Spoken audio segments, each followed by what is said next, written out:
ओम नमः शिवाय। हर हर महादेव। शिव पुराण में एक अद्भुत कथा आती है जहाँ पर भगवती पार्वती माँ देवी ने किस प्रकार एक व्याघ्र को अपना भक्त स्वीकार किया और उस पर कृपा की। जब माँ पार्वती अपने काले रंग को बदलने के लिए और गौर वर्ण प्राप्त करने के लिए तपस्या करने गई थी, तब उस जगह पे एक भूखे प्यासे बाघ ने उन्हें देखा और वो उनके ऊपर हमला ही करना चाहता था, शिकार ही करना चाहता था। परंतु तपस्या में रत माँ पार्वती देवी को देखकर वो एकदम से स्थिर हो गया और अपलक नेत्रों से उन्हें निहारता रहा। वो भूख से आकुल व्याकुल था और वो उन्हें मार देना चाहता था, परंतु माँ भगवती का ऐसा प्रभाव था कि वो जड़वत हो गया। जब माँ ने उसे देखा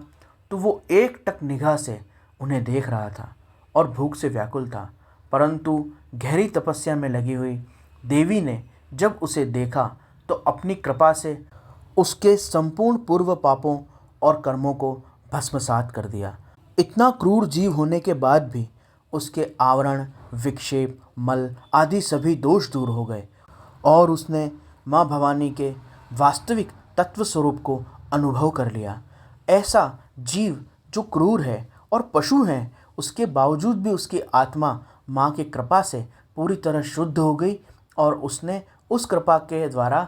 तत्व का अनुभव कर लिया, भगत तत्व का अपने हृदय के भीतर दर्शन कर लिया। जब तपस्या पूरी होने के बाद जगदम्बा भवानी वहाँ से गई तो वो उसे अपने साथ ले गई और भगवान शिव ने उस बाघ को गणेश्वर का पद प्रदान किया। जबकि ब्रह्मा जी ने उस बाघ के क्रूर कर्म और हिंसा आदि के बारे में बताकर भवानी को उसे इतना उन्नत पद देने से रोका था, परंतु उसकी भक्ति से प्रसन्न होकर माँ भवानी ने उसे स्वीकार कर लिया। तब ब्रह्मा जी ने भी स्वीकार किया कि भक्त का कभी भी नाश नहीं होता और जिसके हृदय में भक्ति है उसके पूर्व पाप वैसे ही निष्प्रभावी हो जाते हैं। इतनी अद्भुत और दिव्य महिमा है भगवान की भक्ति की,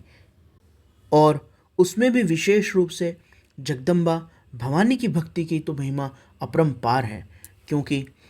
माँ करुणामय है। करुणा और प्रेम से भरी हुई माँ किसी भी भक्त के पूर्व अपराधों को क्षमा करके उसे भक्ति, ज्ञान और अपनी योग, ध्यान की चैतन्य शक्ति प्रदान करके उसे पूरी तरह जीवन मुक्त कर देती हैं, उसे स्वरूप ज्ञान प्रदान कर देती हैं और उसके स्वभाव में भी हिंसा, क्रोध आदि दोषों को दूर कर देती हैं और उसे अपना प्रिय भक्त बना लेती हैं। जब बाघ जैसे हिंसक जीवों के ऊपर कृपा हो सकती है और भक्ति से उन्हें गणेश्वर पद मिल सकता है, मुक्ति प्राप्त हो सकती है, तो फिर साधारण मनुष्य अगर भगवान की भक्ति करेंगे, अगर माँ की शरणागति लेंगे, उसकी आराधना करेंगे, नियम और व्रत करेंगे, तो उनके उद्धार में और उनके दोषों के दूर होने में क्या संशय हो सकता है। जिस प्रकार अजामिल की कथा भागवत में आती है, उसी प्रकार इस व्याघ्र की कथा शिव पुराण में आती है कि किस प्रकार व्याघ्र जैसे जीव को भी माँ ने अपना लिया और उसको दोषों से मुक्त करके अपना स्वरूप प्रदान किया, अपना गण बना लिया और भगवान भोलेनाथ से उसे गणेश्वर का आशीर्वाद प्रदान करवाया। जो मनुष्य माँ जगदम्बा के इतने दयामय, करुणामय स्वरूप को जानने के बाद भी निष्ठापूर्वक, तत्परतापूर्वक, नियमित उनकी आराधना, उपासना और भक्ति, नियम, व्रत आदि नहीं करता, उससे बड़ा दुष्ट और मूर्ख कौन हो सकता है।